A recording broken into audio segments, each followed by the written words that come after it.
এই গানটা রচিত হয়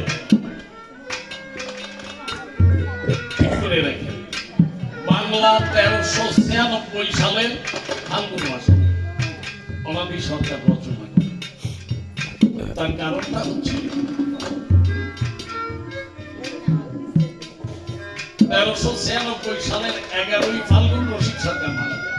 আপনার বাবা অনাদি সরকার আমার গুরুদেব, রশিদ সরকার আমার বাবা। এরা একই সালে জন্ম, 3 মাসের ছোট বড়। দুইজনেরই বাড়ি বাগেরহাট জেলায়, একজনের ফকিরহাট থানায়, একজনের রামপাল থানায়। দুইজন একই গুরুর শিষ্য বিজয় সরকার। 3 মাসের ছোট বড় অনাদিবাবু, বাবার 3 মাসের বড় ছিল। কিছুদিন গান গাওয়ার পরে দুইজন আতাহাতি শুরু করে, আসলে আর কেউ কারো মুখ দেখত না। একই জায়গায় চলতো দুইজন কিন্তু বাংলা 1396 সালের ফাল্গুন মাসে 66 বছর বয়সে রশিদ সরকারের উনি বার্ড ফ্লুতে আক্রান্ত হয়। কিন্তু সেই সময় বার্ড ফ্লু আবিষ্কার হয় না। বালুই পাখির মাংস খেয়ে, বিল বালুই বলে, বাবুই পাখির মাংস খেয়ে অসুস্থ হয়ে পড়ে। স্যাম্পল রেখে দেওয়া হয়, পরবর্তীতে প্রমাণ হয় যে উনি বার্ড ফ্লুতে আক্রান্ত হয়েছেন। আমাদের বাড়িটা নিউ বারাকপুরে, আর অনাদি বাবুর বাড়ি ঠাকুরনগর। দুইজনের আলাপ নাই, কিন্তু রশিদ সরকার যখন মরণাপন্ন, পেটের নাড়িতে পছন্দ ধরেছে, মাকে নল দেওয়া। এই সময় অনাদি সরকার গিয়ে উপস্থিত হলেন, ছোট্ট করে ডাকলেন রশিদ। রশিদ সরকার তাকিয়ে দেখে অনাদি সরকার, বলে দাদা এসেছ, বড় যন্ত্রণা দাদা, আশীর্বাদ করো যেন আমি ভালো হয়ে যাই। অনাদি সরকার 3 মাসের বড় ভাইয়ের মতো শাসন করলেন যে রশিদ, রোগ যন্ত্রণায় ঈশ্বরকে ভুলে যেও, আমি কি আশীর্বাদ করব, বলো তার ইচ্ছার পুত্র। রশিদ সরকার বললেন আমি জানি আমি কত বাঁচব, কিন্তু তুমি তো বড় ভাই, 3 মাসের বড়, আমাকে আশীর্বাদ করো আমি যেন আবার মানুষ হয়ে জন্মাই, আবার যেন কবি। কারণ মানুষের এখনো আমার গান শুনে আসা নেই।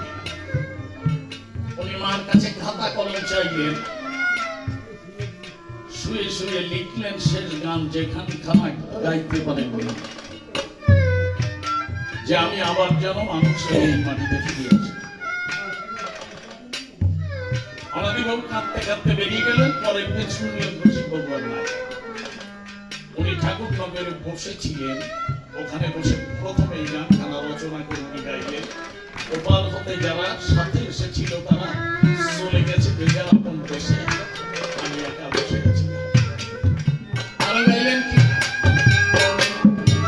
হতাশায় কাঁদিছে প্রাণ, বসে একাকী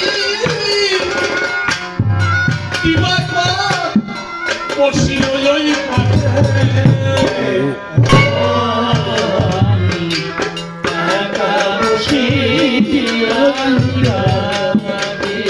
Oh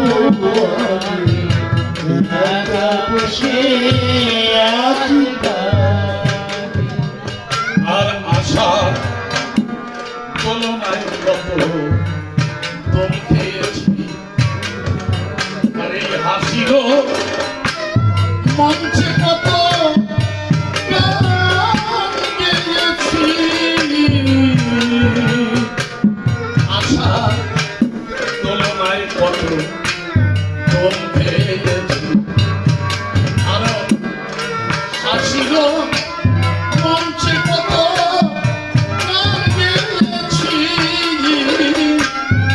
যাদের নিয়ে কত খেলেছি খেলা, মিলাইয়েছি কত সুখের মেলা।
যাদের স্মরণে বেশ একদিন হইতো কথা সেই কবিগুরু রাজেন্দ্র যাদের স্মরণে দেশ হইতো বলো কথা সেই কবিগুরু রাজেন্দ্র আর কালের খেয়াল কে কোথায় চলে গেছে হায়, কথা সেই প্রাণের কবি নিশিও বিজয়, কবিগুরু রাজেন্দ্র সরকার, কিন্তু প্রাণের কবি বিজয় সরকার। রাজন সরকার কবিগুরু কেন শুনেন? উনি ছিলেন দুর্গাপুরে মনোহর সরকারের আপন ভাগ্নে, কিন্তু উনি কবি না শিখাইয়ে নরসিংদীর হরি আচার্যের কাছে পাঠালেন রাজন সরকারকে। অদ্ভুত কাহিনী সম্ভব। কবি গান শিখে এসে কবি গান গায়, মানুষ গান শোনে, সুর নেই, তাল নেই, ভাব নেই, কিচ্ছু। উনি ফিরে গেলেন নরসিংহ, গিয়ে গুরুর চরণে প্রণাম দিয়ে বলে, গুরুদেব কবি গান গাইতে গেলে আমার গোলার দাম থাকবে না। বলল, শোন, কবি গান এমন একটা জিনিস শুধু মুখস্থ করলে হয় না, সাধনা করতে। মায়ের মন্দির কালী মন্দিরে বসাইয়ে দিলেন।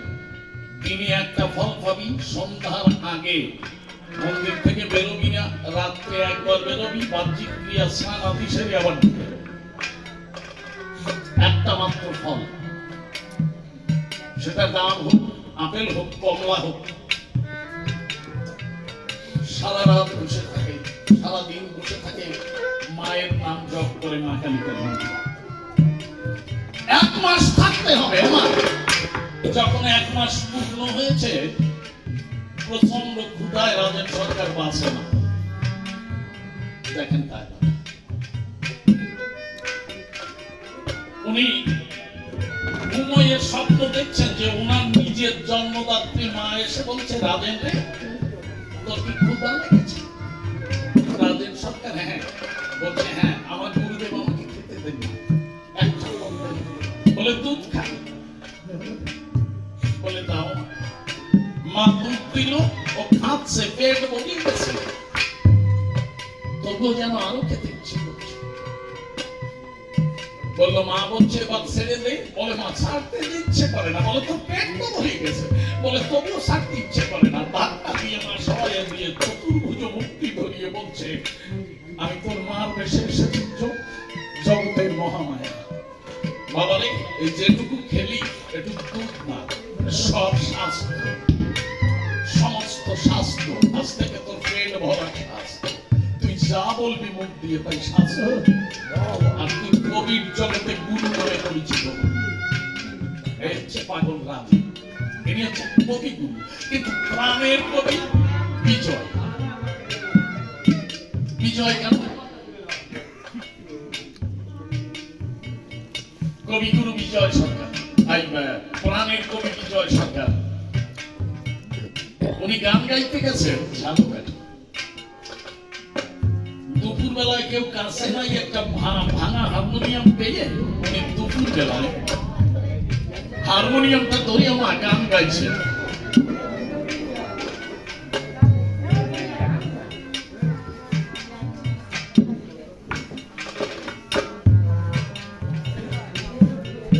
এই কথা বলেন,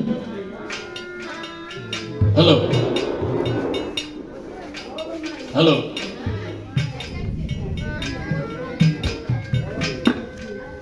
উনি বসে বসে গান গাইছে। 8টা-10টা বাড়ি ওই পাড়ায়, ভাত রান্না চলছে দুপুর বেলা, প্রত্যেকের ভাত নষ্ট হয়েছে। একটা মেয়ে চুলোর পরে হাঁড়ি দিয়ে তাতে চাল দিয়ে চাল দিচ্ছে, জল দিতে মনে নাই, তার স্বামী তাকে মেরেছে। তুই পর পুরুষে আসক্ত। মেয়েটা বলছে আমি শুধু না, এই পাড়ার প্রত্যেকটা মেয়ে সেই পুরুষে আসক্ত। কে? বিজয় সরকার। গান শুনতে ওই ছেলেরা রাত করে গিয়ে বিজয় বাবু গান শুনিয়ে বলছে তো প্রাণের কবি, শুধু নামই নয়, তাই নামের খিলায় চলে গেছে হারিয়ে। কোথা সেই প্রাণের কবি নিশির বিজয়, ছাড়িয়া কবির মেলা অকালে ভাসাইয়ে ভেলা।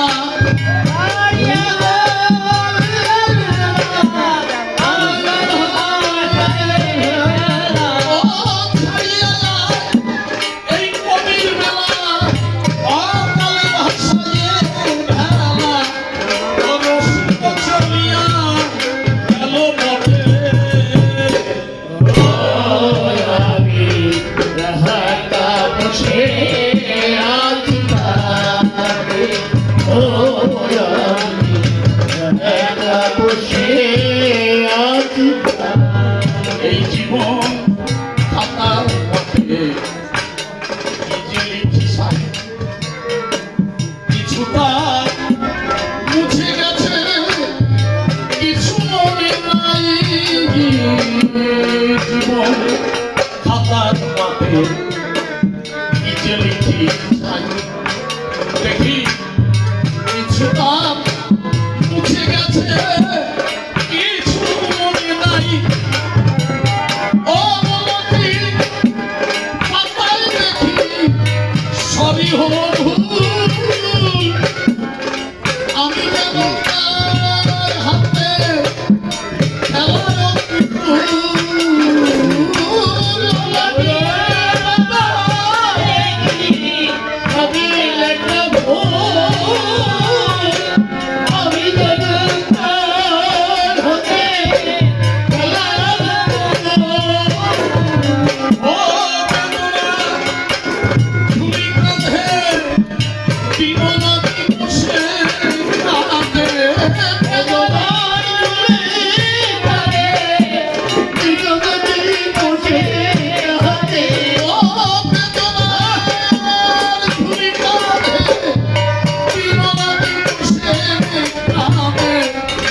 করি বুঝি আসিল